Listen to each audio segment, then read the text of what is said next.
ay pinangagatang paano malaman kung ligtas na tayo.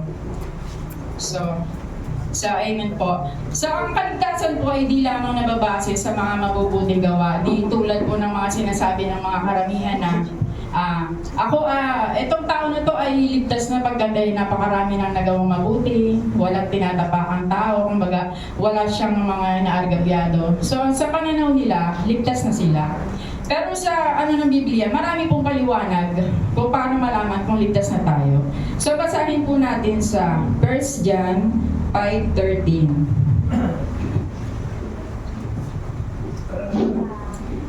Sinasabi po rito, sinusulat ko ito sa inyo upang malaman ninyo na kayong sumasampalataya sa anak ng Diyos ay may buhay na walang hanggan. So, amen.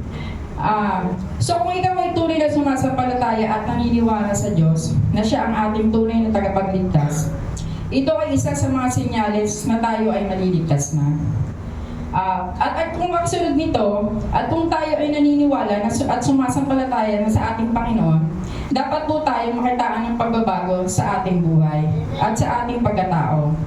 Dahil kung totoong tumanggap na tayo sa ating Panginoon, una po dito ay magpapasakop at susunod tayo sa ating Panginoon.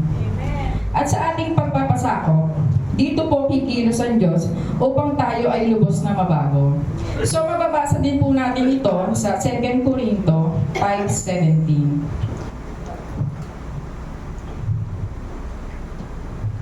Amen. Na sinasabi po rito, kaya't kung nakipag-isa na kay Kristo ang isang tao, isa na siyang bagong nilalang. Wala na ang dati niya pagkatao, sa halip, ito'y napalitan na ng bago. So, amen. Tunay po na kapag tayo ay nakipagkaisa na sa Diyos, sigurado pong babaguhin na tayo ng ating Diyos.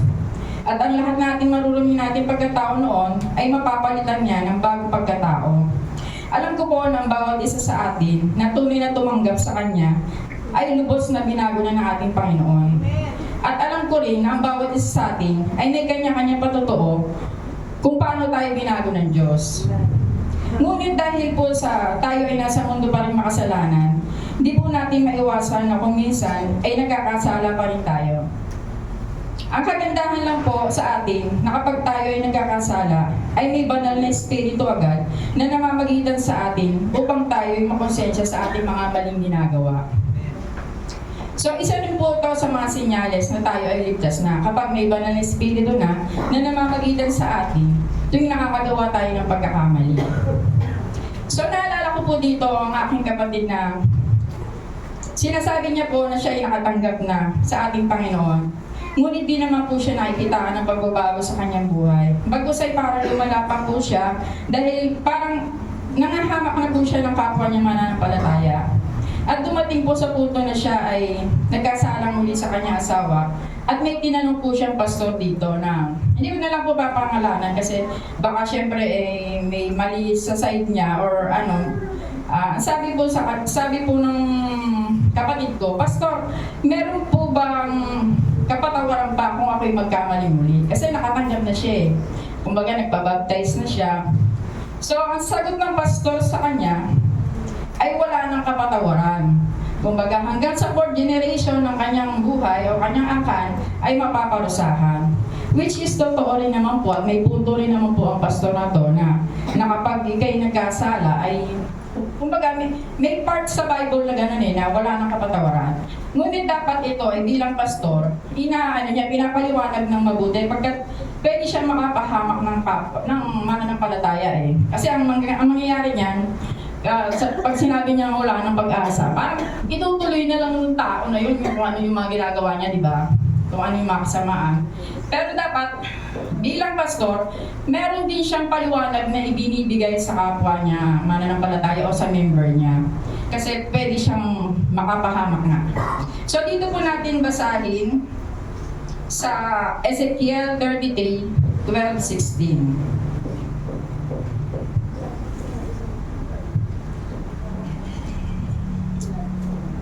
Sinasabi po rito, Ezekiel, anak ng tao, sabihin mo rin sa iyong mga kababayan na ang dating kabutihan ng matuwid ay hindi makakapagligtas sa kanila kung magpakasama sila. Kung ang masama ay magpakabuti, hindi siya maparusahan. Kung ang mabuti ay magpakasama, parurusahan siya. Sinabi ko nga na ang matuwid ay mabubuhay.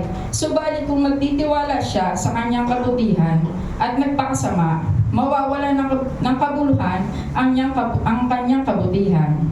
Mamamatay siya sa kasamaang kanyang ginawa.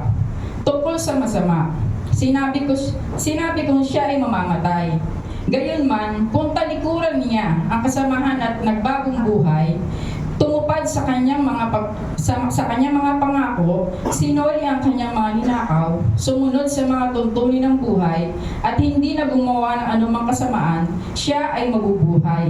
Hindi na alalahanin ang dati niyang kasamaan, at dahil sa kanyang pagpapakabuti, mabubuhay siya. So, amen. Napakalinaw po na yung tanong ng kapatid ko na sa pastor, dapat ito po ang kasagutan doon.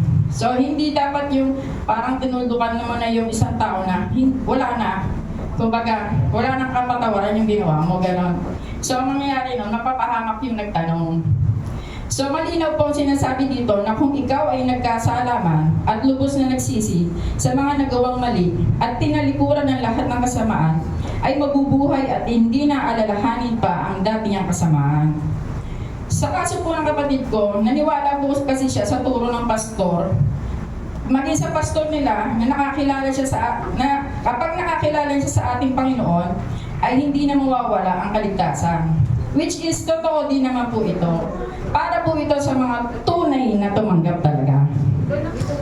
So dahil lang totoong tumanggap ay hindi na nanatili sa pagkakasala at hindi nila sinasabuhay ang pagkakasala. So, hindi ko po sinasabi ito upang siraan ko ang aking kapatid, kundi para malaman natin kung sino ba talaga ang maliligtas at kung sino ba talaga ang totoong tumanggap.